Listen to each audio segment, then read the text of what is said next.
ಅರ್ಥ ಮಾಡ್ಕೊಳ್ಳೋಣ. ದೇವರ ಮನಸ್ಸು ಎಂತದಂತ, ಕಾಯಿನನಿಗೆ ಹೆಂಡತಿ ಆದಾಮನಿಂದನೇ ಬಂದಂಥ ಮಗಳಲ್ಲಿ ಆತನಿಗೆ ಮದುವೆಯಾಯಿತು.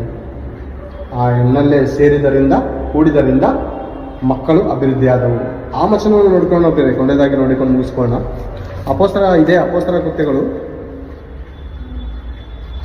17ನೇ ಅಧ್ಯಾಯ 26ನೇ ವಚನವನ್ನು ಒಂದು ಸಾರಿ ಓದೋಣ. ಗಮನವಿಟ್ಟು ನೀವು ಆಲೋಚನೆ ಮಾಡಿದ್ದೇವೆ. 17:26. ಆತನು ಒಬ್ಬನಿಂದಲೇ, ಅಂದರೆ ತಂದೆಯಾದ ಪರಮಾತ್ಮನು ಆದಾಮನಿಗೆ ಸೃಷ್ಟಿ ಮಾಡಿದ ಆದಾಮನಿಂದಲೇ, ಆತನು ಒಬ್ಬನಿಂದಲೇ ಎಲ್ಲ ಜನಾಂಗದವರನ್ನು ಹುಟ್ಟಿಸಿ ಅವರವರು ಇರತಕ್ಕ ಕಾಲಗಳನ್ನು ಅವರವರ ನಿವಾಸಗಳ ಮೇರೆಗಳನ್ನು ನಿಷ್ಕರಿಸಿ ಭೂಮಂಡಲದಲ್ಲೆಲ್ಲ ವಾಸ ಮಾಡಿ ಒಂದು ವೇಳೆ ಅವರು ತಡವಾಡಿ ಕಂಡುಕೊಂಡಾರೋ ಎಂದು ತನ್ನನ್ನು ಹುಡುಕುವವರನ್ನಾಗಿ ಮಾಡಿದನು. ಆತನು ನಮ್ಮಲ್ಲಿ ಒಬ್ಬನಿಗೂ ದೂರವಾದವನಲ್ಲ. ದೇವರು ಬಿಟ್ಬಿಟ್ಟು ನಮ್ಮನ್ನು ಒಬ್ಬನಿಂದಲೇ ಎಲ್ಲರನ್ನೂ ಹುಟ್ಟಿಸಿದ ಪ್ರೇರೆ. ಆ ಒಬ್ಬನೇ ಆದಾಮನು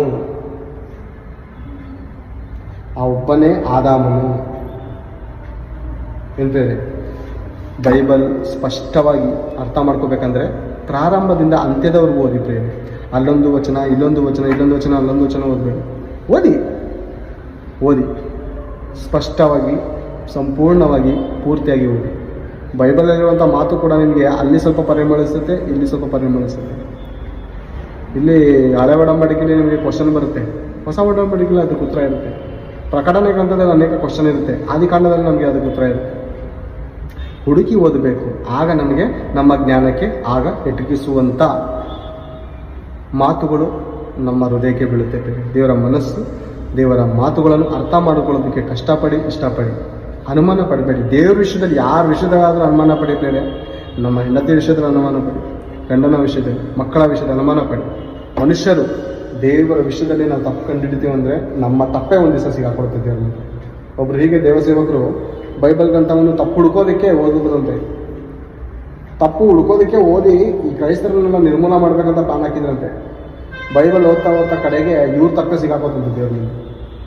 ಇವನೇ ಪಾಪಾತ್ಮನು, ಇವನೇ ಒಂದು ತಪ್ಪಿಗಸ್ತನು ಅಂತ ಅರ್ಥ ಮಾಡ್ಕೊಂಡಂತೆ ಬೈಬಲ್ ಓದೋದು. ಯಾಕಂದರೆ ಇದು ಕನ್ನಡಿ, ನಮ್ಮ ಮುಖವನ್ನು ತೋರಿಸುವಂಥ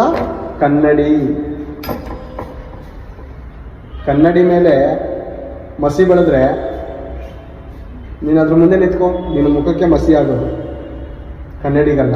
ಅರ್ಥ ಆಯ್ತಾ? ಅರ್ಥ ಮಾಡ್ಕೊಂಡಿದ್ರಂತ ಅರ್ಥ ತಿಳ್ಕೊಂಡಿದ್ದೇನೆ ಪ್ರೇರೆ. ಕಡೆದಾಗಿ ಪ್ರಾರ್ಥನೆ ಮಾಡಿ ಮುಗಿಸಿಕೊಳ್ಳೋಣ. ಈ ದಿನದ ಭಾಗವನ್ನು ದೇವರು ನಡೆಸಿದ್ದಕ್ಕಾಗಿ ಸ್ತೋತ್ರಗಳು, ಕೃತಜ್ಞತೆಗಳು ತಂದೆ. ಇದುವರೆಗೂ ಅಪ್ಪ ನಿಮ್ಮ